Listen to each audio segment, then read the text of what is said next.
O Conversa com o Poeta de hoje aborda um tema que é super importante para a sociedade contemporânea: a superação. E o nosso convidado se tornou, ao longo da sua vida, um dos nossos faróis. É um ativista político na luta pelos direitos das pessoas com deficiência e também, para nossa alegria, é um artista, um ator. O Conversa com o Poeta de hoje tem a honra, a alegria de receber Jailson Ferreira. Muitíssimo obrigado por você ter vindo. Gratidão. Eu agradeço, o convite e me sinto honrado, ter essa conversa com o nosso poeta Ivan Antônio. E eu acredito que nós só temos que somar, E eu estou à disposição. Eu queria, Jailson, a gente vai falar sobre sua história com o teatro, com a arte, com essa sua luta. Mas antes de você travar uma luta coletiva pelos direitos das pessoas com deficiência, você travou uma luta de superação com você mesmo. Exatamente. Eu queria falar para todos que às vezes a gente, quando está em dificuldade, pensa muitas vezes em desistir de tudo. Para você, Jailson, como é que foi esse desafio de ser uma pessoa superativa, viajar pelo país e de repente acontece um acidente que por um momento te paralisa? Como é que foi para você isso? Olha, Gilvan, Ivan Antônio, como eu estava te falando, a superação nunca é fácil para ninguém. E para mim também não foi fácil. Aquele jovem de 17 anos, saiu da cidade de Canguaretama, Rio Grande do Norte, para uma cidade grande como Camaçari. Eu digo grande pelo sentido dos habitantes, o número de habitantes. E aí, para vir para aquela cidade e ter um histórico melhor, um emprego melhor, um estudo melhor. E de repente, quando eu estava dando esse pontapé inicial, com 23 anos, eu tive um acidente de moto, E aí começou a vir os problemas, Eu achava que saindo do interior não ia vir os problemas, mas chegaram os problemas. Então, quando o acidente chegou, eu me vi um nada assim, até porque a gente não existia lei da inclusão hoje brasileira, que defendia nosso direito de fato, A lei da inclusão veio em 2015, Onde cada dia que passa a inclusão é reconhecida através das leis. E aí eu cheguei ao ponto de ser aquele cara que não tinha acessibilidade na cidade. Então também não tinha nada para mim. Se não tinha acessibilidade, não tinha nada para mim. Não tinha para outros que estavam chegando também. Então a dificuldade foi muito. Então eu tenho 30 anos de acidente, Então, você imagine, hoje tem tanto lei que beneficia a pessoa com deficiência, imagine lá atrás que não tinha quase nenhuma, Então nós não tínhamos transporte público, nós não tínhamos acessibilidade na cidade, Ainda existia o preconceito, das pessoas chamar você, te ver como um coitado, ver você como um aleijado, que não sabia a forma de falar. Então, Ivan, para mim foi difícil, muito difícil, mas um incentivo das pessoas, inclusive você, Você faz parte da minha história, Me dando oportunidade, porque eu acredito que eu chamo de graça as oportunidades que surgem na nossa vida. Então eu abracei a oportunidade e graças a Deus eu fiz esse trabalho que está sendo reconhecido não só em Camaçari, mas em outra cidade. Uma das coisas que mais me encantou e que encantou todo o elenco do espetáculo que você participou conosco, aliás, 2 espetáculos, o Sanatório para Freud e A Caminho da Ternura. Isso. Porque você nunca tinha feito teatro antes, E aí, a partir do momento que você se insere nesse contexto do fazer teatral e de participar de uma grande companhia de teatro. Muitos, quando conquistam isso, fica com essa conquista para si.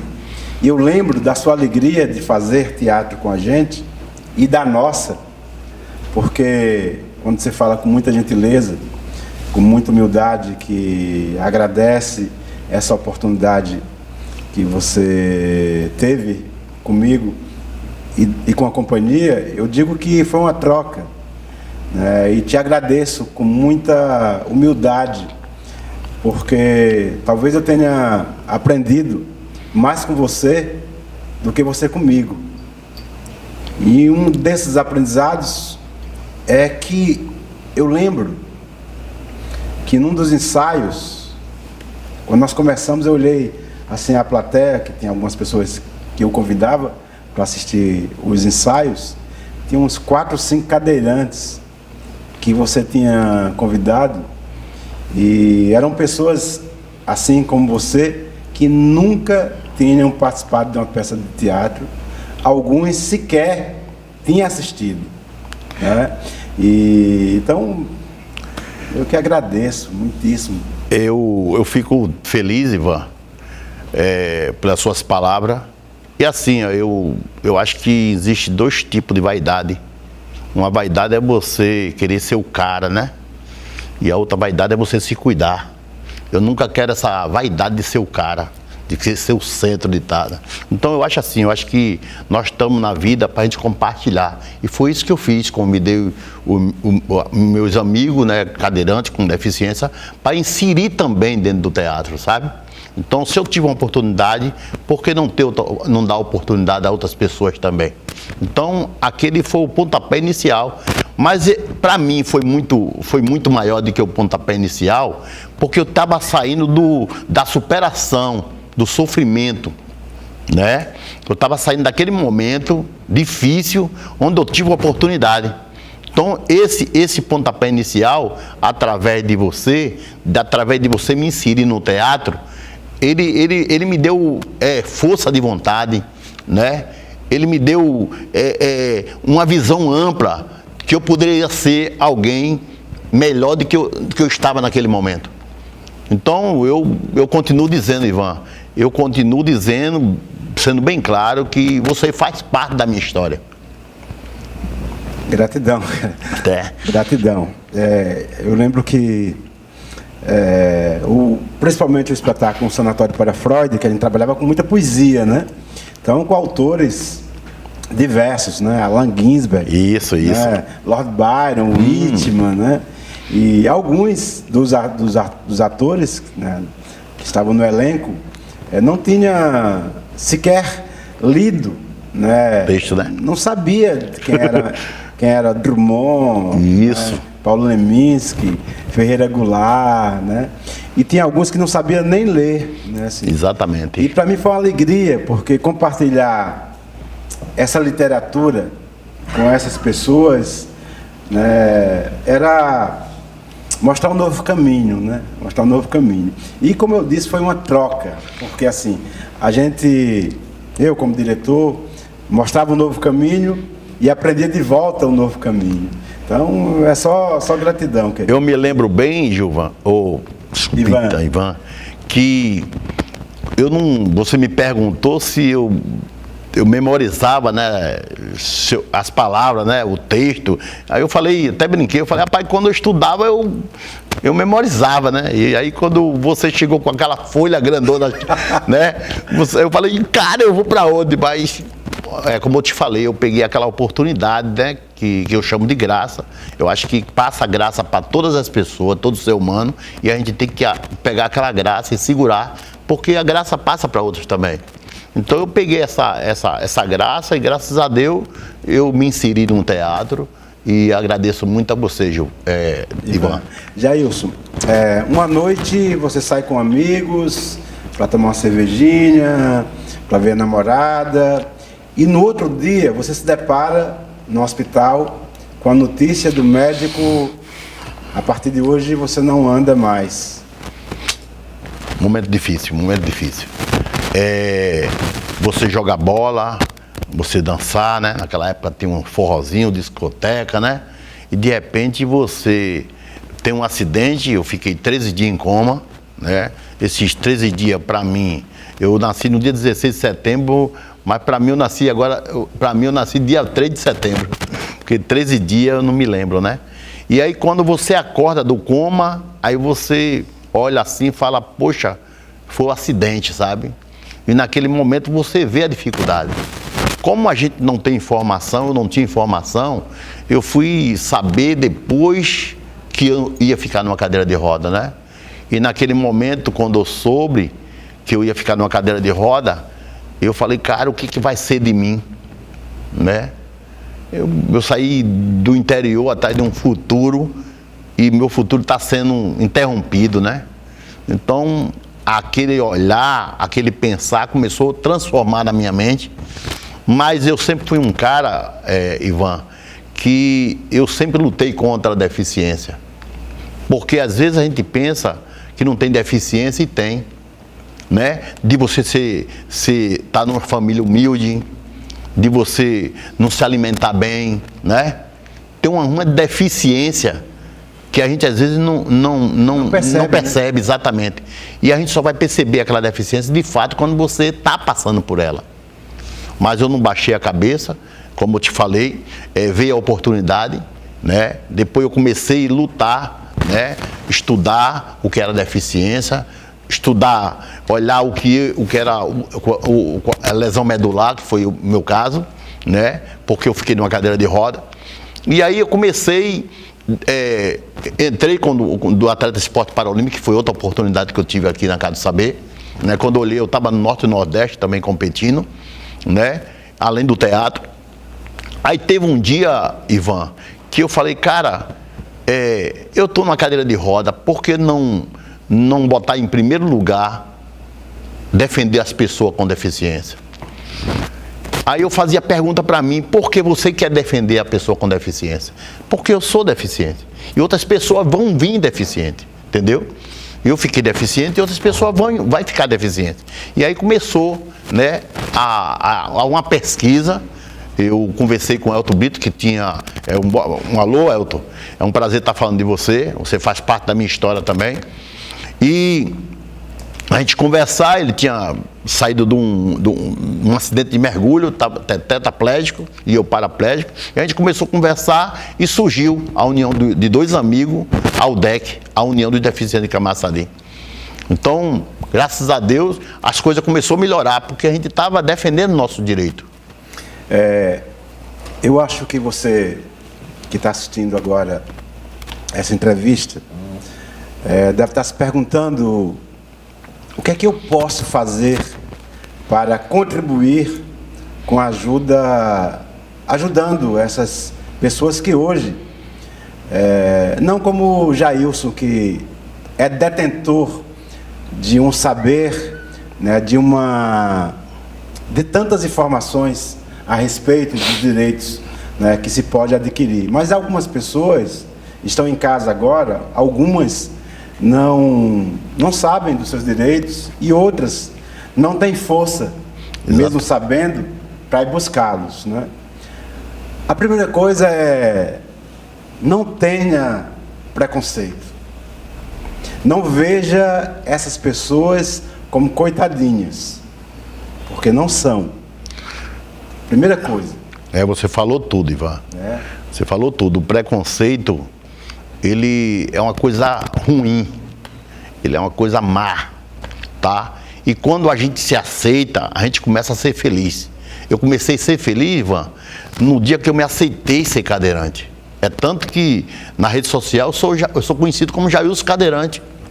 E eu tenho muito orgulho de ser cadeirante.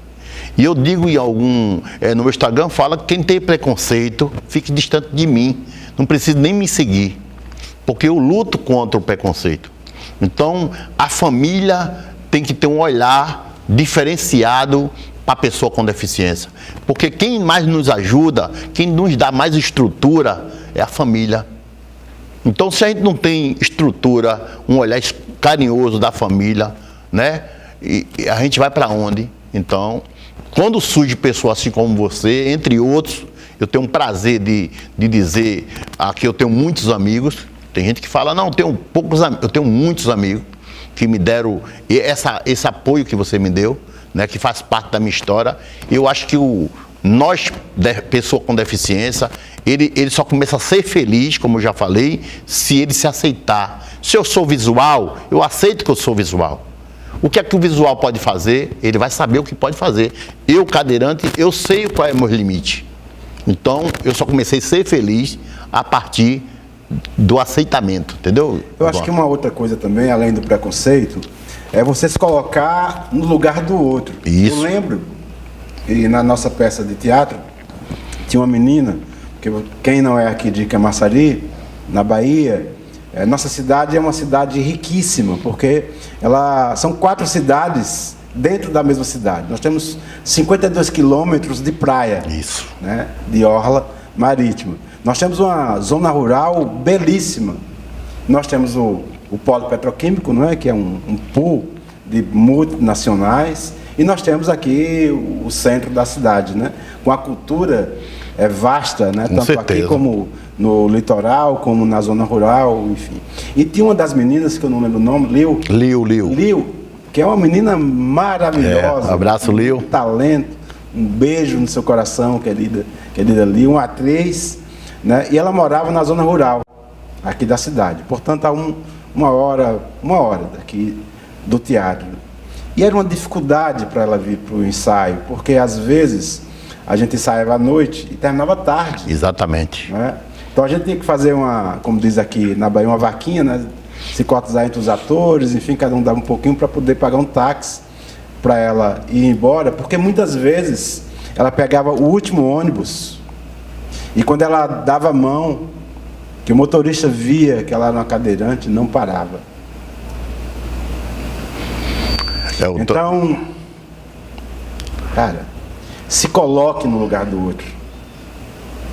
O que é que você sentiria, você depois de um dia de trabalho, mais uma parte da noite ensaiando um espetáculo, para mostrar para a sua cidade o quanto você é capaz, você é muito cansada, ir para casa, para tomar um banho, jantar, descansar, para no outro dia outra labuta, e passa um ônibus, às vezes vazio, e não para você. E a gente que defende a deficiência, né, Ivan? Eu vi você emocionado, porque é de você emocionar mesmo, porque quantos motoristas, né? Ele só se coloca no lugar de motorista. Ele acha que a profissão dele é só dirigir o carro dele, né? O ônibus dele. Mas não tem, né? Não tem a sabedoria de saber que nós somos um conjunto de pessoas. Nós somos pessoas iguais, né? Meu dinheiro, o dinheiro da pessoa com deficiência, é igual o seu que vai no supermercado. É igual o seu que vai no shopping. Além do dinheiro, o coração. O coração, exatamente, né? Então, eu acho que a gente tem que fazer isso mudar. Não só em Camaçari, mas a nível mundial, como já está acontecendo isso. E aí também parou de acontecer muito isso, num sentido, porque existiu as leis, né? Veio a lei da inclusão em 2015, né? Então, hoje qualquer coisa já é um pontapé para a pessoa entrar na justiça, para ser indenizado, sabe, para algumas coisas. Então, eles estão descobrindo que ele não pode fazer isso, mas eles tinham que fazer isso através do coração, do ser humano. Então, eu acho isso acontece ainda, entendeu? Isso aí acontece constante e a gente fica muito triste com esses exemplos de motoristas, de cobradores, sabe, do transporte público no mundo. Eu queria fazer aqui uma observação. Eu já falei dessas pessoas, né, que às vezes não são tão más, elas são ingênuas. Elas não entendem que, como você disse, estamos todos conectados. Mas eu queria falar de você, motorista que vai no seu carro né? Final do dia, final da noite, cansado. E aí você vê uma cadeirante, uma pessoa com deficiência visual, mas principalmente uma pessoa cadeirante, lá na frente, e você de longe, você já vai parando. Você já vai fazendo que aquela pessoa perceba que ali naquele volante tem um ser humano conectado com a gentileza, conectada com o amor, com a beleza, com o belo, com o divino.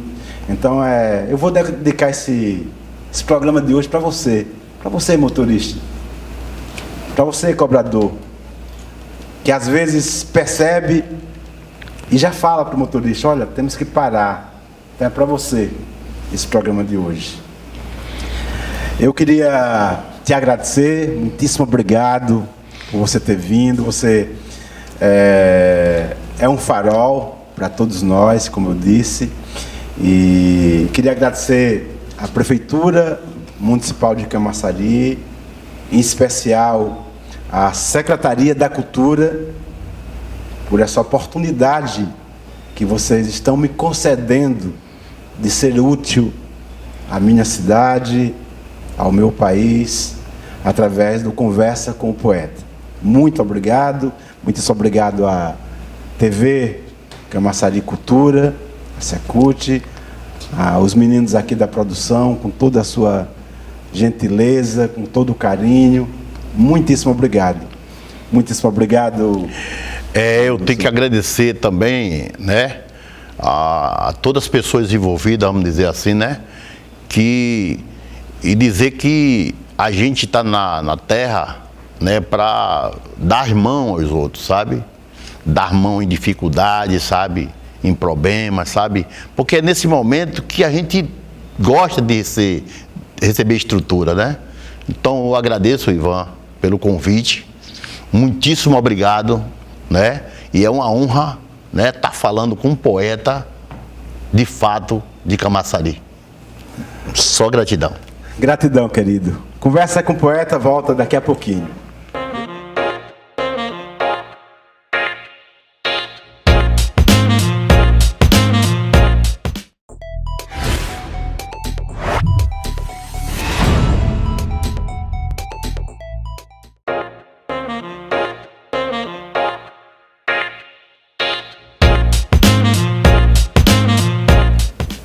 Receita de Ano Novo de Carlos Drummond de Andrade. Para você ganhar um belíssimo Ano Novo da cor do arco-íris, ou melhor, da cor da sua paz. Ano Novo sem comparação por outro tempo já vivido, mal vivido, talvez, ou bem sentido. Para você ganhar um Ano Novo, não apenas pintado de novo, remendado as carreiras, mas novo de sementinhas do viacê, novo espontâneo, que de tão perfeito nem se nota, mas com ele se come, se trabalha, se estuda. Você não precisa beber champanhe ou qualquer outra fubuia, não precisa emitir nem receber mensagem. As plantas recebem mensagem, passa um telegrama, passa e-mail, manda carta. Não precisa chorar de arrependimento pelas besteiras consumadas, nem parvamente acreditar que a partir de janeiro as coisas mudam. E seja tudo só claridade, recompensa, justiça entre os homens e as nações. Direitos respeitados, começando pelo direito augusto de viver. Para você ganhar um ano novo que mereça esse nome, você, meu caro, tem de sabê-lo, tem de fazê-lo. Eu sei que não é fácil, mas tente, consciente. É dentro de você que o ano novo cochila e espera desde sempre. Ele recita poesia como se estivesse contando uma história, como se estivesse orando. para o mundo e para ele mesmo. Ele é um contador de história, ele é um artista, um ator, é um dos símbolos da nossa cidade, da velha e nova Camaçari. O Conversa com o Poeta de hoje tem a honra, tem a alegria de receber uma das figuras ilustres desse município, a memória. Há aproximadamente 50 anos de zelo, de acolhimento à poesia, à música dos grandes mestres da cultura popular, à literatura. Ele é um intelectual e sou seu fã. É uma das pessoas que mais me empolga, que mais me emociona pela sua devoção à cultura e à literatura. Eu tenho a honra, a alegria de receber nesse momento meu querido amigo, esse artista grandioso,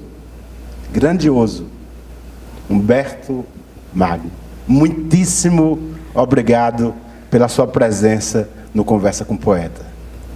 Prazer é todo meu, renovado as considerações. É um prazer muito grande e uma oportunidade também de estar perto de Camaçari e da cultura de Camaçari. Humberto, você chegou nessa cidade ainda menino. Você tinha 5, 6 anos de idade.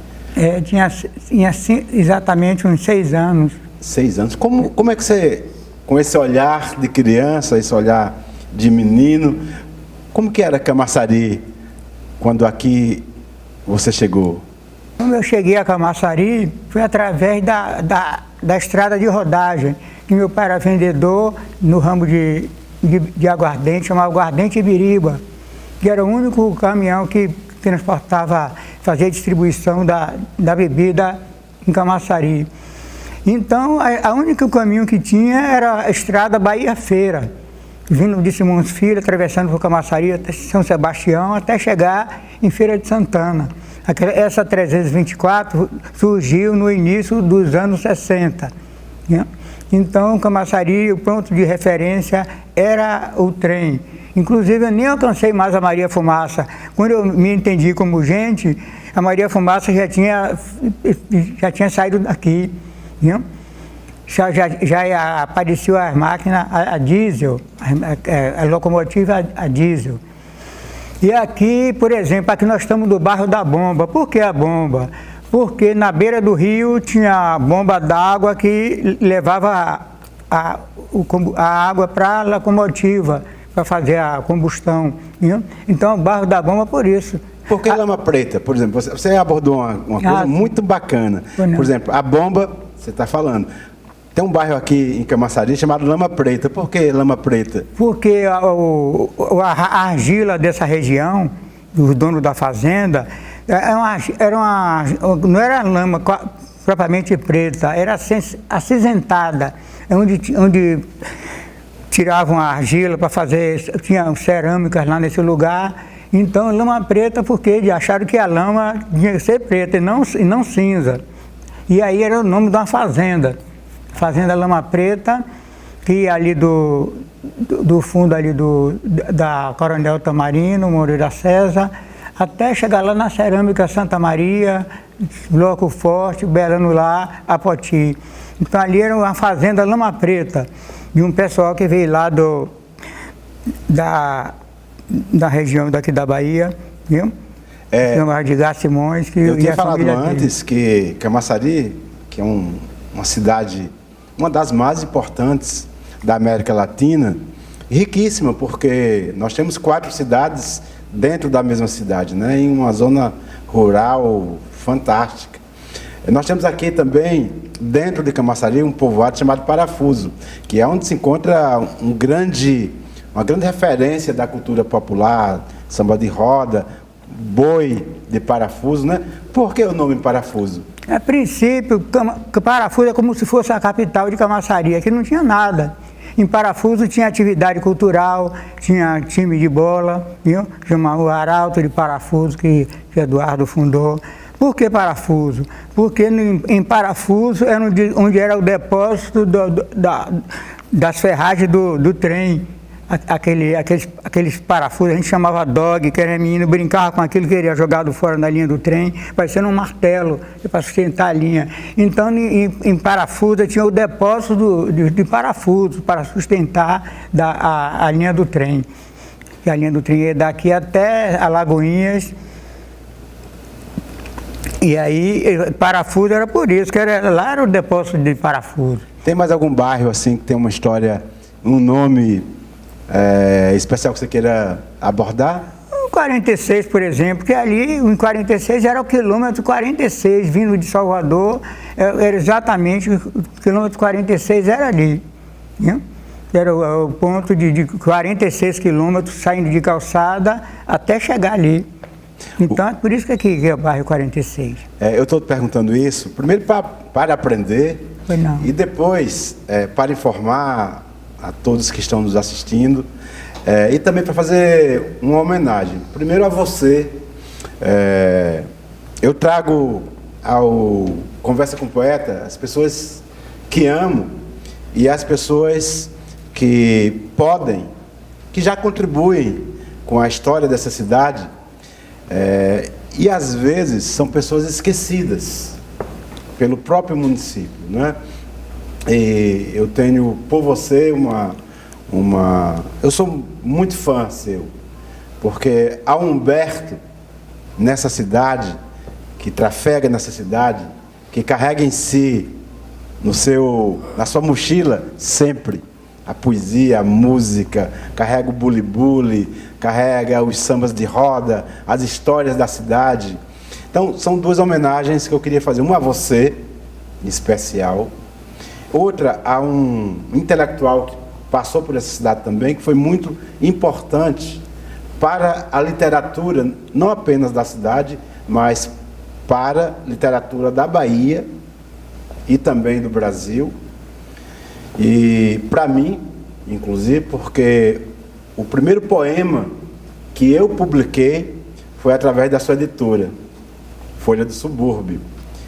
E você trabalhou muito tempo com ele. Queria aqui fazer uma homenagem através de você, com a sua permissão, a um dos grandes intelectuais que passou por essa cidade, um grande poeta e uma pessoa que influenciou a todos nós a publicar, foi Eduardo Cavalcante Silva.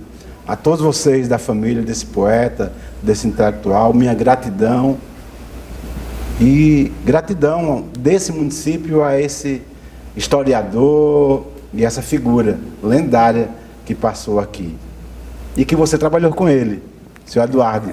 Por que Folha do Subúrbio? Porque quando ele se descobriu como uma pessoa que gostava de cultura e de arte, lá, ainda jovem, ele foi morar no Lobato.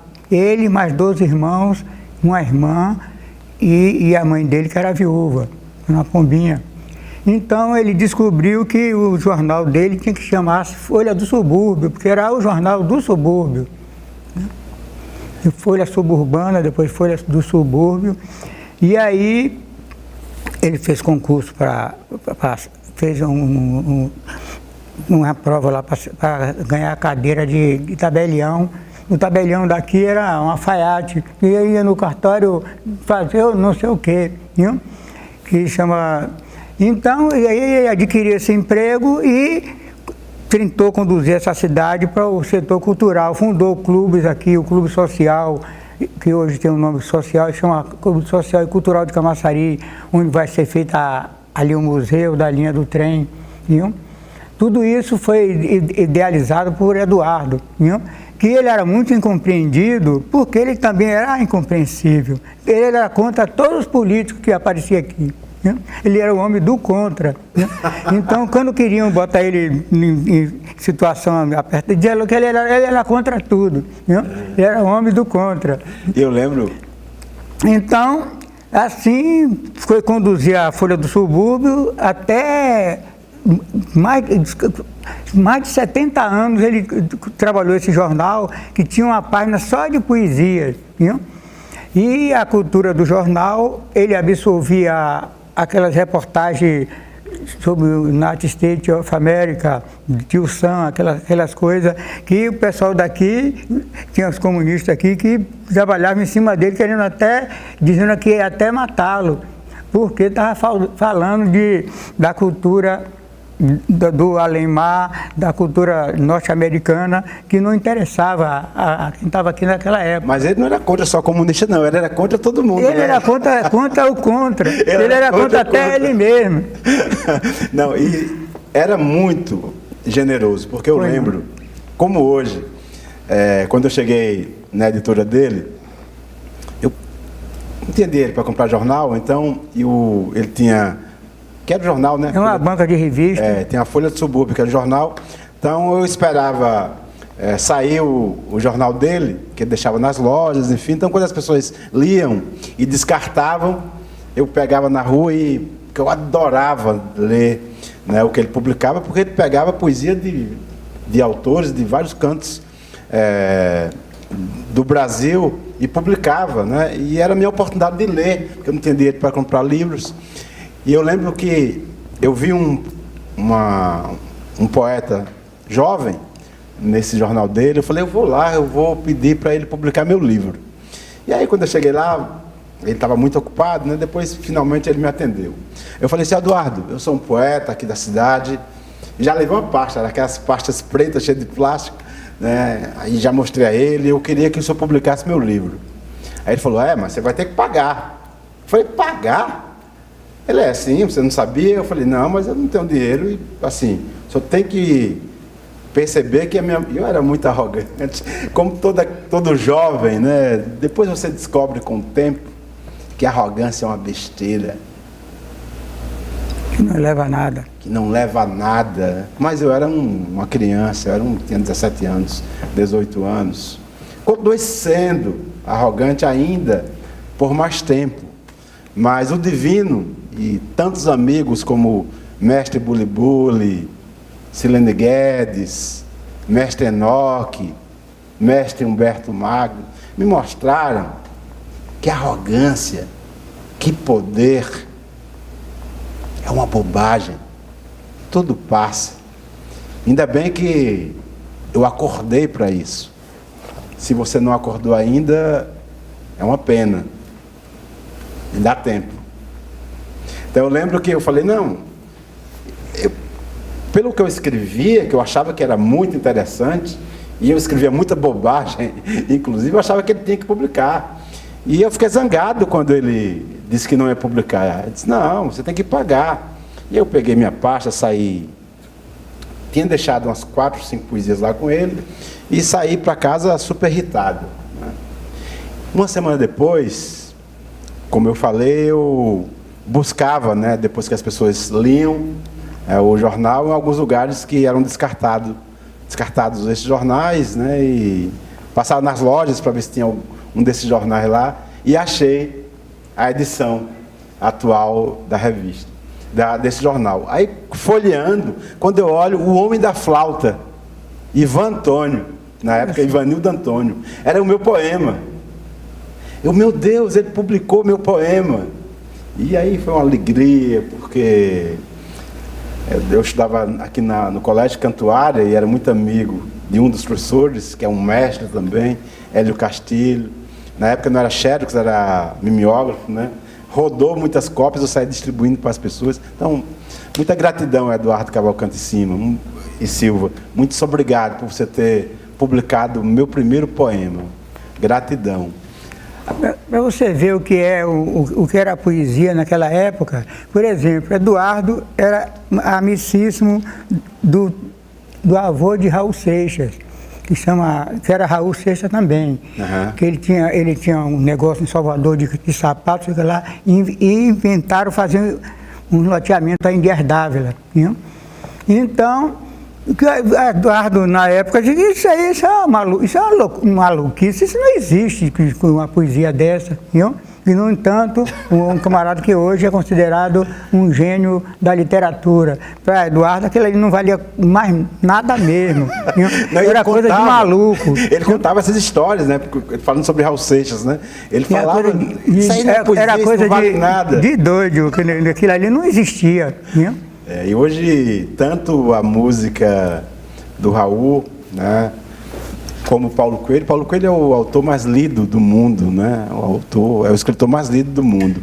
Agora, primeiro, essa sua convivência com a literatura, com o mundo literário, mas também com o mundo dos direitos, porque ele era tabelião, não é? Trabalhar com escritura. Com escrituras, essas coisas. Da parte legal da coisa. E aí, mas assim, você tem uma paixão hoje que essa que me atrai tanto e que tanto me emociona e que me deixa cada dia que passa mais seu fã, eu sou um aprendiz seu, que é esse encantamento pela poesia, pela música, pela cultura popular, pelo teatro. Você também é um ator, um grande ator. De onde vem esse... Quando você acolheu a cultura como um instrumento, como um elemento fundamental para a sua vida? Quando a pessoa, uma criança, quando se entende como gente, ele sabe que ele pertence a um mundo. Então ele vai descobrindo onde está esse mundo. Viu? Por que eu, com 4 anos de idade, vim em Salvador, meu pai morava em Paripe, e eu vi um pessoal dentro de um carro, em cima de um caminhão, dizendo poesia, fazendo poesia de Tabaréu, e nunca me esqueci disso. Viu? Aí eu já achei aquilo interessante. E daí, lá vem, quando cheguei em Camaçari, no tempo do ginásio, aí me descobriram que eu podia fazer eu podia ser o Lobo Mal do Chapeuzinho Vermelho, e depois fiz outras peças. Depois até Rei Momo eu fui, com toda a magreza e tudo. Viu? Então, discurso para a formatura do curso primário, depois no ginásio, viu? E depois no contabilidade. Tudo isso eu fazia com tanta naturalidade que eu não sei. Né? Alto-falante, eu tinha uns 7 anos, morava aqui perto, aqui onde a gente está hoje, aqui agora, do outro lado ali da rua. E aí, minha mãe dizendo, o Humberto está lá no alto-falante cantando. E eu cantando. Olha que maravilha. No programa de calouro. Flamengo joga amanhã, eu vou para lá. E coisa de tal. Meu pai me ensinava coisa de Vicente Celestino. E eu cantava parecendo que era a gente que estava falando Vicente Celestino. Você participou de uma companhia emblemática da cidade, né, com um dos grupos mais importantes da cidade de Camaçari, que foi o TAC.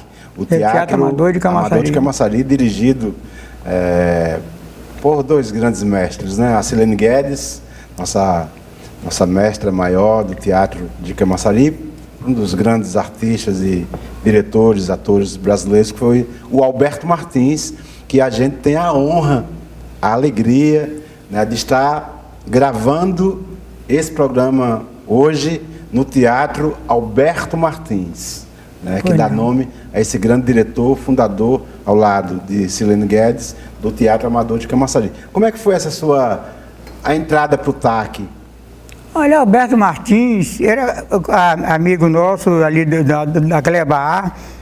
Ele era um camarada que gostava de cachaça e de cigarro e de tudo que era assim... Que ele se divertia, que ele achava que divertia, né? Então, na época, eles tinham montado o Vaso Suspirado, uma comédia de costume de Francisco Pereira da Silva, onde conta a história de uma dupla de mulheres que chamam Beata. Beata não tem nada a ver com esse nome, mas que foram tomaram conta de um padre velho. E meu irmão fazia esse padre. E aí, um dia, conversando com o Alberto nos botecos da vida, tomando uma cerveja. Também tomava uma cachaçinha. e a cachaça, cerveja e tudo, viu? E aí eu disse, aquela terça, vem cá, eu vou fazer. Disse, você vai fazer mesmo? Vou, sim.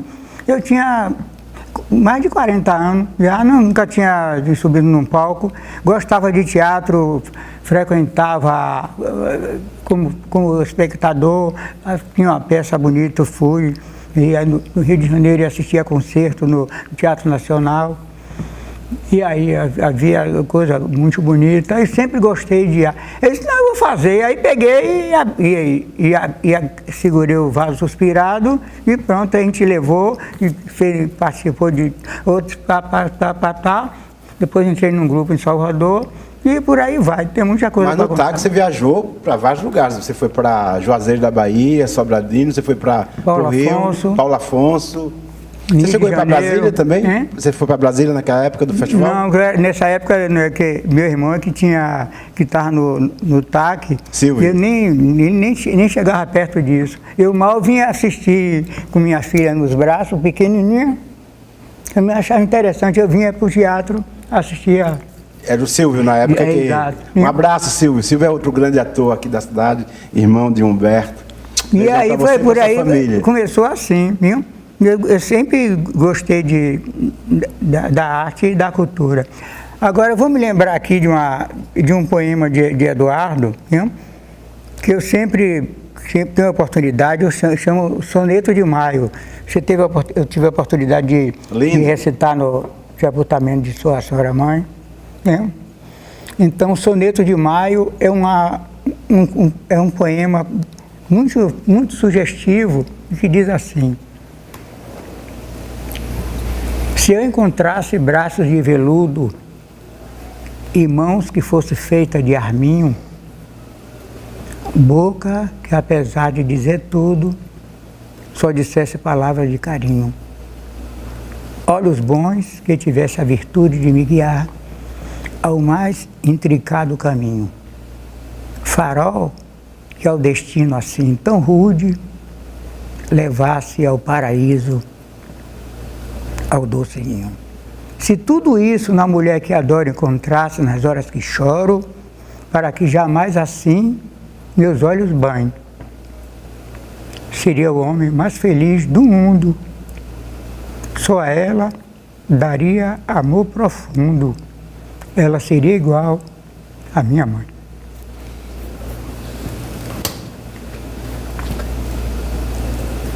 No dia que minha mãe faleceu, uma das primeiras pessoas, aliás, tem grandes amigos nessa cidade.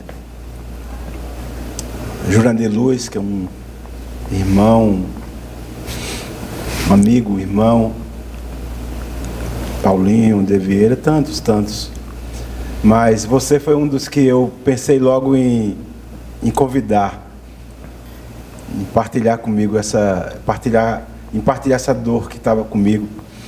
E eu lembro que no cemitério, enquanto algumas pessoas, as mais religiosas, oravam, eu passei a palavra para você e você restou esse poema.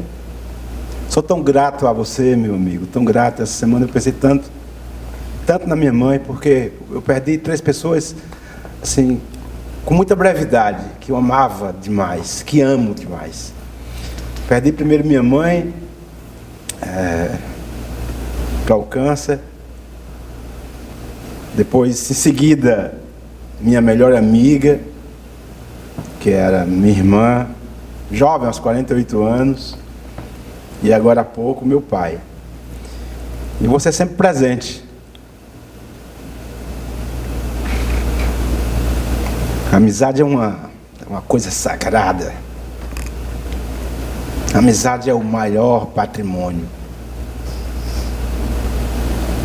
Que o Conversa com o Poeta de hoje solidifique no coração das pessoas que ame seus amigos. Ame, valorize seus amigos. E estou falando isso muito emocionado para dizer também, em especial, que nesse momento a sociedade contemporânea, o planeta, está passando por um momento muito difícil. Estamos perdendo pessoas a todos os instantes. Aquelas que partem para nunca mais voltar e que viram estrelas, como a minha mãe, e agora está habitando outra existência ao lado do divino.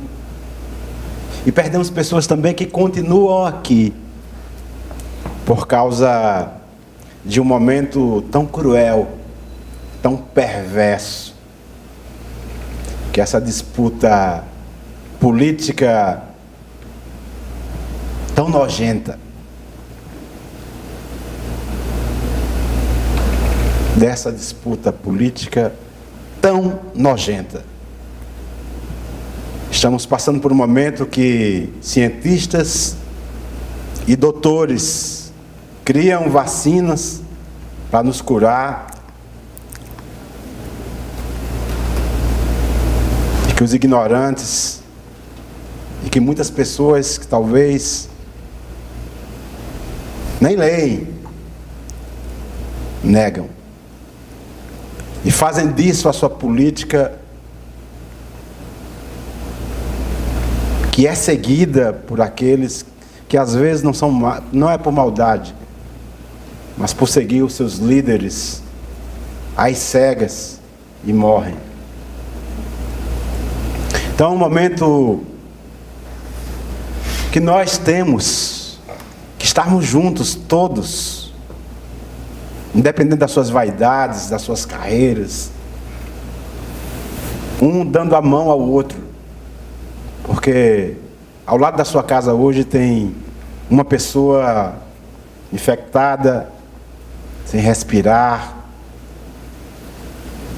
enferma, e às vezes está ao seu lado e você não sabe. Nós temos às vezes uma pessoa, uma criança, um adolescente que está cortando com a gilete os seus próprios punhos, por ser violentada, às vezes dentro da própria família, por alguém muito próximo. E a gente não observa a tristeza daquele adolescente. Às vezes um menino gay, e essa política homofóbica perversa, que mata pelo preconceito.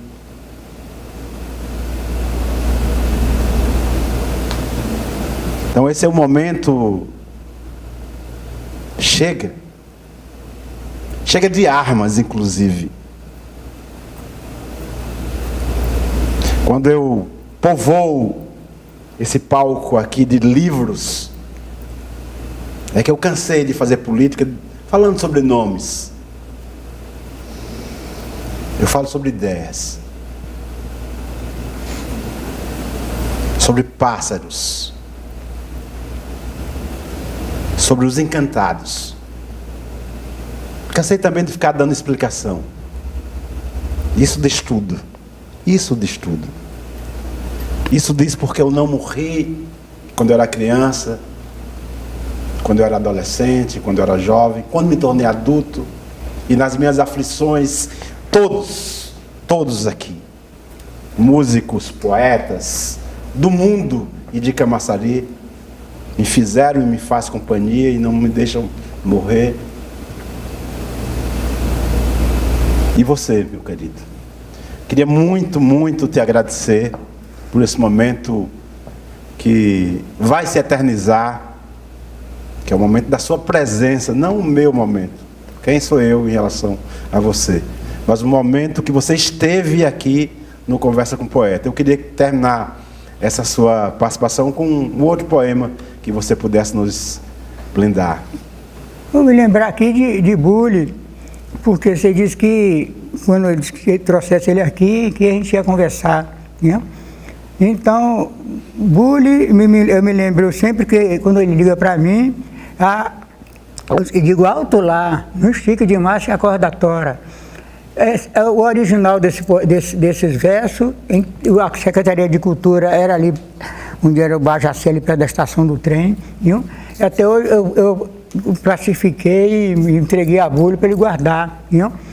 Alto lá, ele fez esses versos homenageando aqueles que chamam do puxa-saco de político.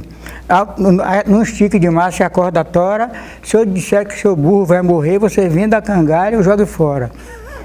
Alto lá, não estique demais se a corda tora. Se eu disser que seu burro vai morrer, você vem da cangalha ou jogue fora. Quando ele chegou, eu disse assim: não estique demais que tem problema. Sou caboclo, vezeiro no sistema. E puxar corda demais é muito ruim. Nesse mundo só Cristo manda em mim. Fora ele chegando, eu mando embora. Descobri a mansão onde a sorte mora. Não é prefeitura não. Vejo cedo o que vai acontecer. Se eu disser que o seu burro vai morrer, você venda a cangalha ou jogue fora. Se eu comer coisa ruim, é uma vez só. Se eu bater em safado é para matar.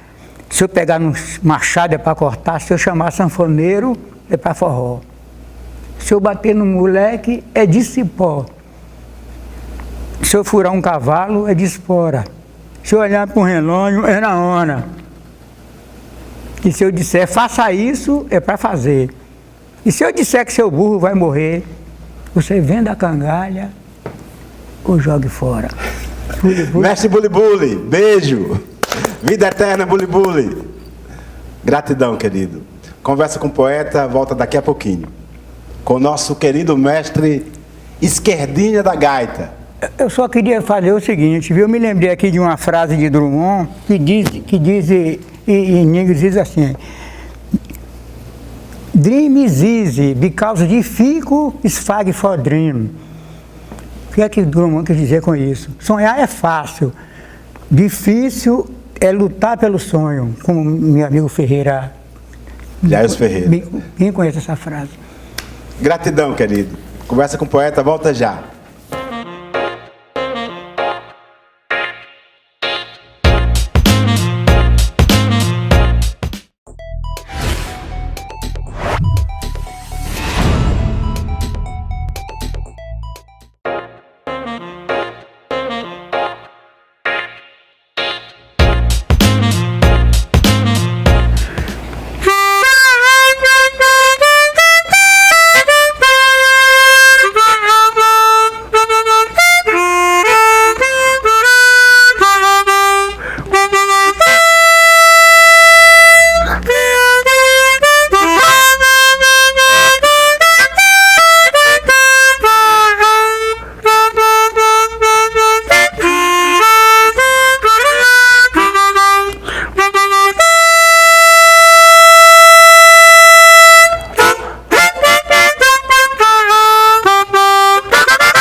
Camaçari é a cidade dos seus encantos e dos seus cantos.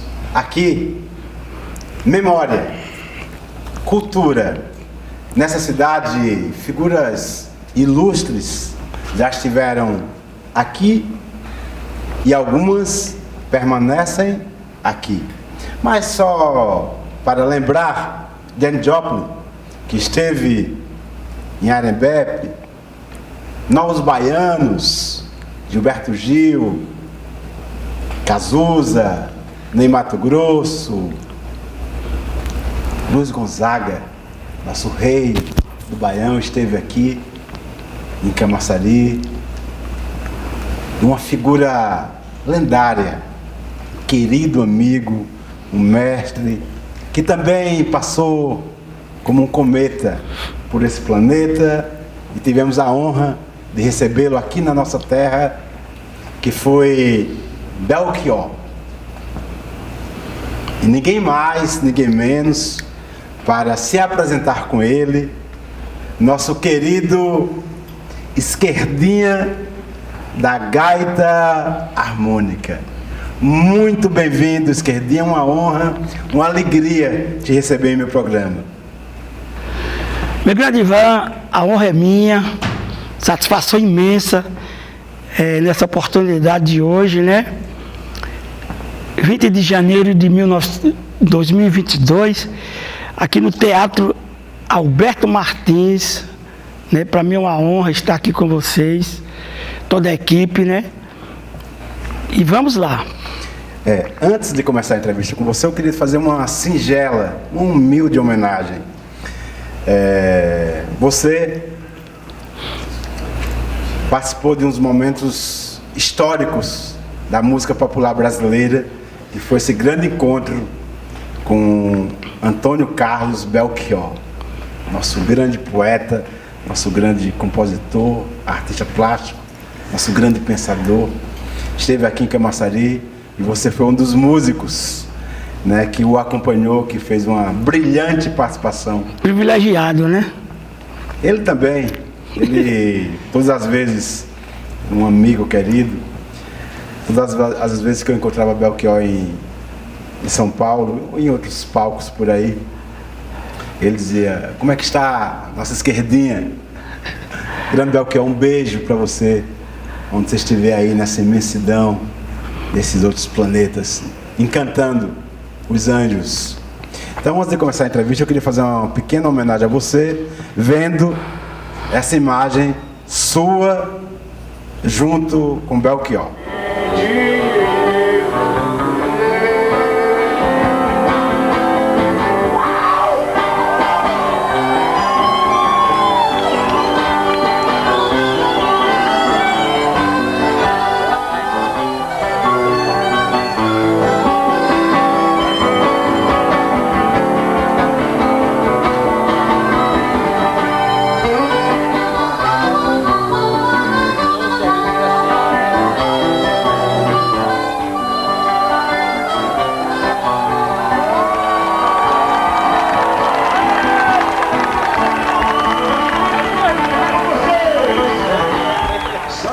Foi esse momento, você com o nosso Bel.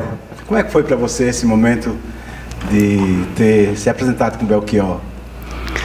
Rapaz, meu grande Ivan, foi um momento único, né? Que é uma oportunidade única. E para mim foi uma honra muito grande, né? Uma coisa, eu fiquei assim lisonjeado e eu fiquei à vontade, porque o próprio Belchior me deixou à vontade e toda a equipe dele, juntamente com Diego Figueiredo, violonista, que foi o que mais me incentivou. Pode ficar tranquilo, não se preocupe, né? E eu já estava tranquilo, fiquei mais ainda. E eu já tinha algumas músicas de Belchior que eu toco ela na gaita. Aí ficou mais fácil, né? Comentaram a respeito de John e Divina Comédia Humana. E aí pronto. Foi bacana demais. E vendo aquela multidão. E quando você está tocando é prazeroso. As pessoas aplaudindo, é sinal que você está agradando o público, né? E Deus me deu esse dom, Ivan, de aprender a tocar gaita com 9 anos de idade, em Pernambuco, Belém do São Francisco, né? Porque meus pais, tem um pouquinho do DNA de meus pais. Então essa sua labuta e esse seu encantamento com a música já vem da sua família. Não tenha dúvida. Meu pai era um simples violonista, seresteiro, né, que nas horas assim que ele gostava, era uma terapia para ele, né, e eu ficava escutando, só ouvindo, né, eu não tocava gaita ainda. E meu tio, que fazia parte da Filarmônica, né, lá de Belém do São Francisco, tem um teatro lá, em Belém do São Francisco, eu ia assistir, porque eu sempre fui apaixonado por música. Por isso que ficou fácil e Deus me deu esse dom. Ele me deu um realete pequeno, de plástico, e eu comecei a ensaiar, ficar tocando, insistindo. Aí meu pai dizia, menino, deixa esse instrumento, venha comer, meu filho. Às vezes eu deixava de comer para ficar. E é sério, e ficar tocando, e fui aprendendo.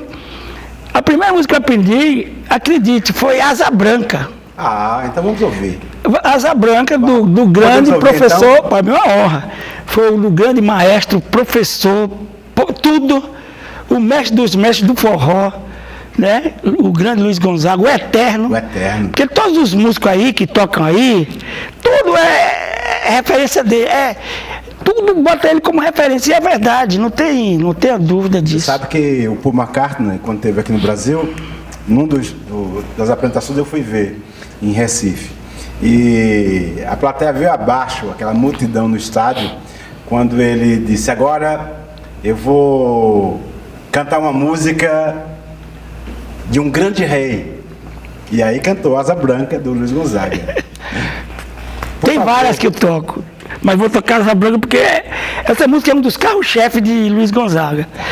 Expandiu o sucesso dele, foi Asa Branca. É o hino do Nordeste, né, Ivan? É o hino do Nordeste. Tem uma coisa que também é muito bacana, que nos identifica, né? Porque, por exemplo, tanto eu quanto tantos que já passaram aqui, você, nós somos retirantes, né? Não tenha dúvida. Retirantes. Aí o Luiz Gonzaga retratava essa retirança com muita maestria, né? Então vamos lá, esquerdinha. O palco é seu. A honra é minha.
Bravo, esquerdinha, esse genial músico brasileiro de Camaçari. Instrumentista também. Eu lembro que quando eu liguei para Belchior, falei, Belchior, a gente vai fazer uma semana de cultura aqui e eu queria fazer um pedido muito especial.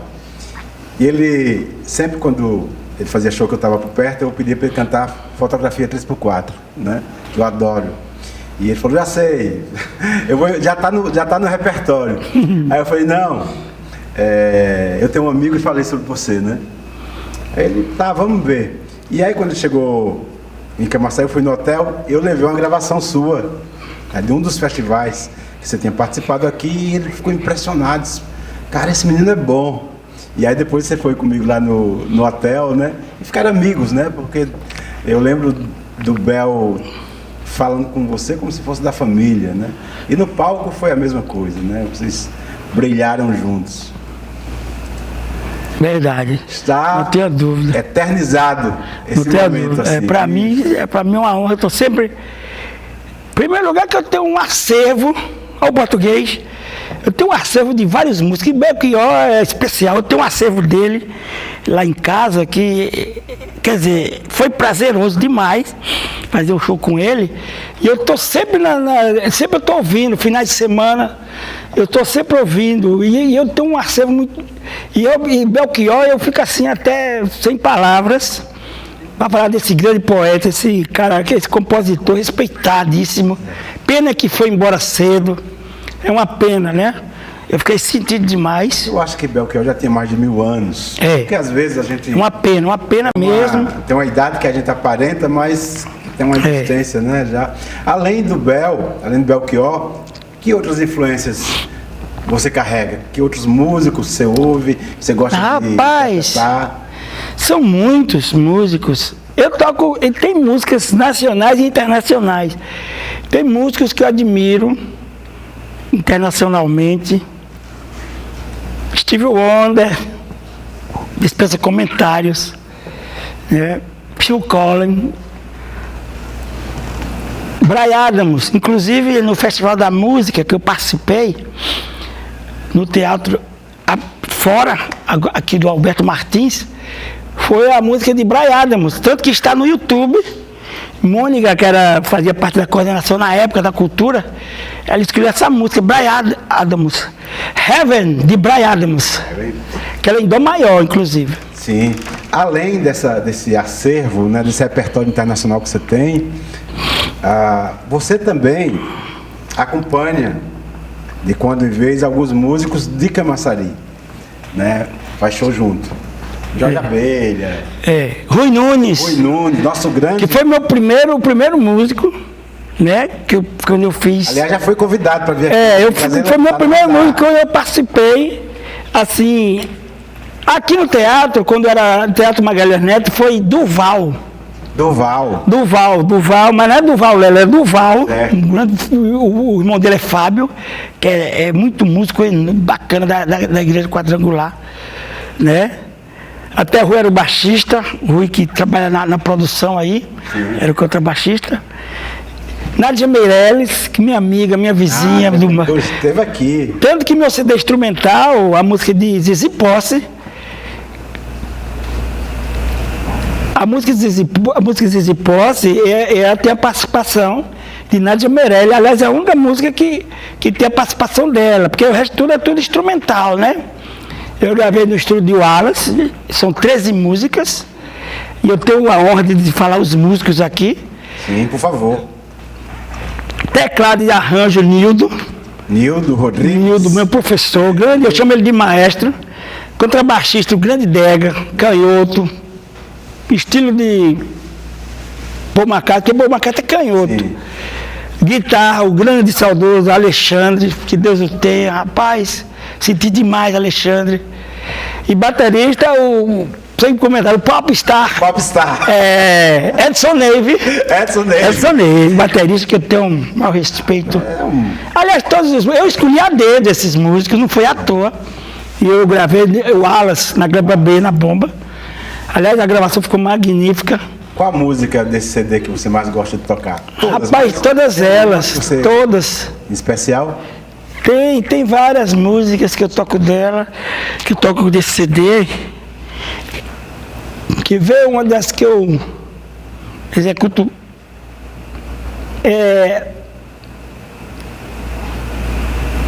A música de Phil Collins. Vamos lá. Pronto, e tem a do Scorpions, que eu gosto. A do Scorpion, a banda Scorpion. Então vamos lá. Todas elas eu Qual gosto. das duas que você quer tocar aqui com a gente?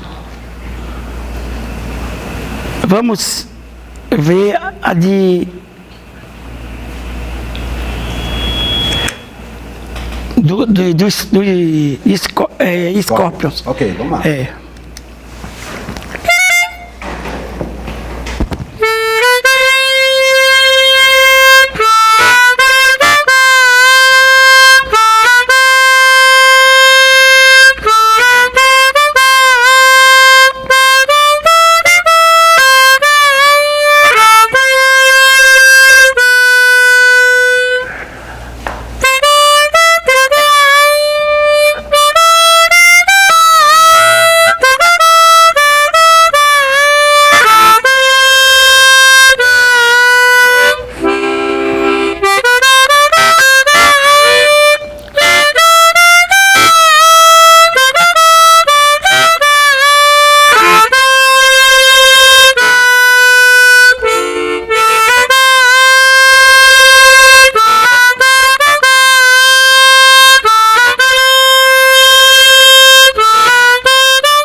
Mestre Esquerdinha, bravo, bravíssimo. Esquerdinha da gaita harmônica. Harmônica. Quando você chegou em Camaçari, como é que você encontrou esses nossos queridos amigos, artistas? Como que era essa Camaçari quando você chegou aqui, menino ainda de Pernambuco? Rapaz, meu grande Ivan, olha, assim que nós descemos em Camaçari, foi minha irmã Ivoneide, né, que foi nos buscar em Pernambuco, que trouxe, Aliás, nos trouxe. tem uma voz lindíssima, né? Então, o que é que aconteceu? Eu me lembro até hoje que ela colocou no calendário a data, tudo certinho, como nós chegamos, e eu botei na memória, acredite. 14 de maio de 1978, acredite.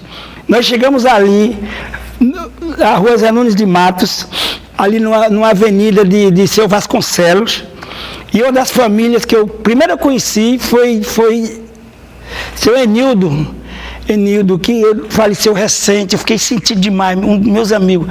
Ele, o pai de Nildinho e de Marcelo. Enildo Ribeiro Guimarães. Se lembra? Que vocês sabem agora que como é que chama? Brasil Gás, pronto.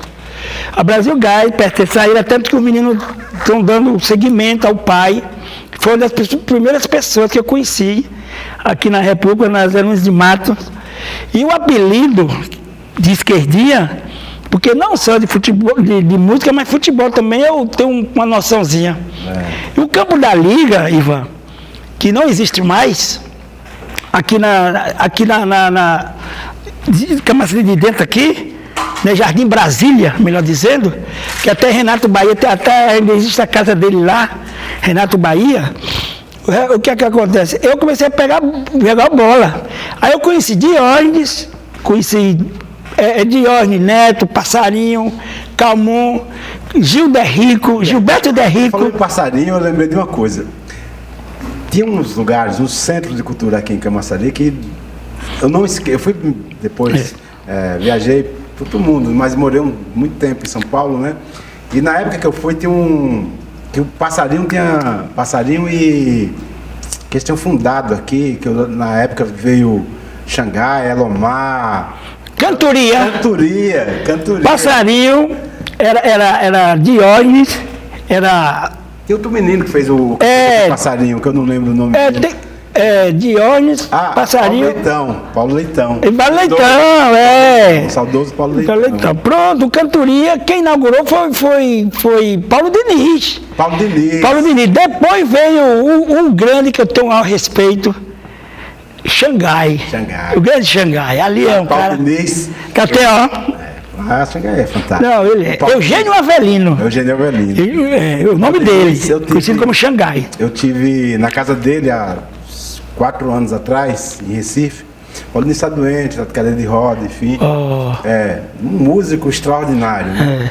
E porque o João Neto, que foi o arranjador do meu primeiro disco, que é meu amigo, meu parceiro, também tocou com ele muito tempo, né?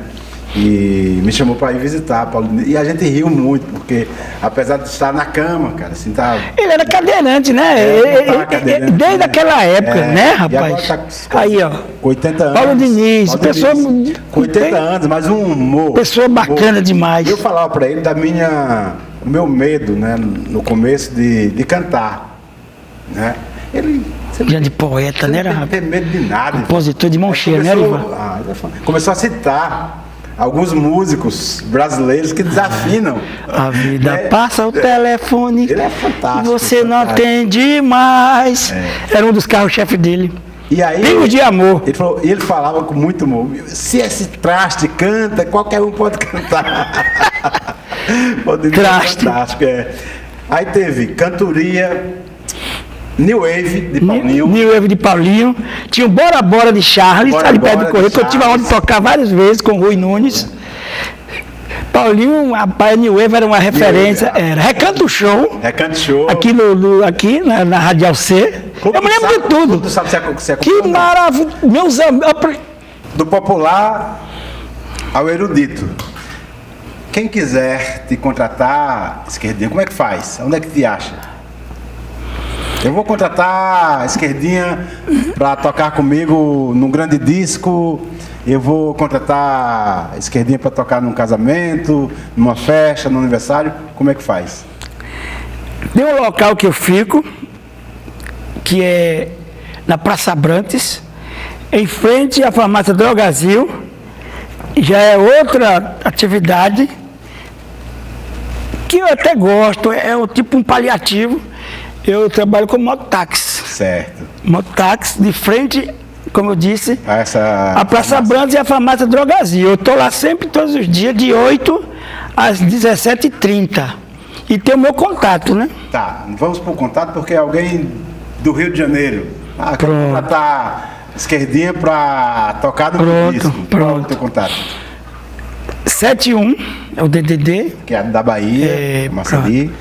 8311-0396. 71 8311-0396. na frente. Sempre, ou 9. Esse meu contato já tem muito tempo com ele, né? Sou operadora. 8311-0396. Então, para terminar a conversa com o poeta, eu vou fazer um pedido especial, que é finalizar o programa com quem... É uma honra. Nós começamos, com o mestre Belchior. Você poderia finalizar essa participação? Com toda a honra. Com o Belchior. E antes eu queria agradecer mais uma vez a Prefeitura Municipal de Camaçari, a Secretaria Municipal da Cultura, a TV Camaçari Cultura, a vocês da produtora, Gratidão a cada um de vocês pela gentileza, pelo profissionalismo. Muitíssimo obrigado por acolher o Conversa com o Poeta. Muito obrigado. E, para finalizar, eu queria fazer só uma provocação, não a você, mas que é diretor da produtora, que é um grande músico, Rui, um grande baixista, que eu vou ficar esperando você aqui no programa. Cobrar dele. Quando você montar seu show. Vamos aqui. Cobrar dele. Esperar você aqui com um show. Belchior. Belchior. Todo prazer.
Bravo! Conversa com o Poeta chega ao fim.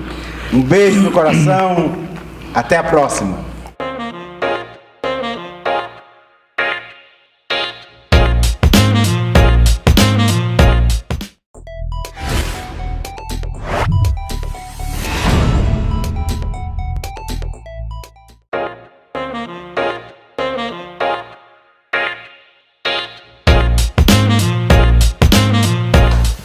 Conversa com o Poeta de hoje teve a honra, a alegria de entrevistar a memória da cultura dessa cidade, esse ator extraordinário, esse ser humano fantástico, meu amigo Humberto Magno, esse ator grandioso. Muitíssimo obrigado por você ter vindo, querido. Gratidão. Agradecer a você. Falamos de superação. Isso aqui é um exemplo para todos nós. Nosso querido irmão Jailson Ferreira, e das histórias da cultura dessa cidade, através da música, dos cantos que encantaram os clubes, as músicas, as histórias.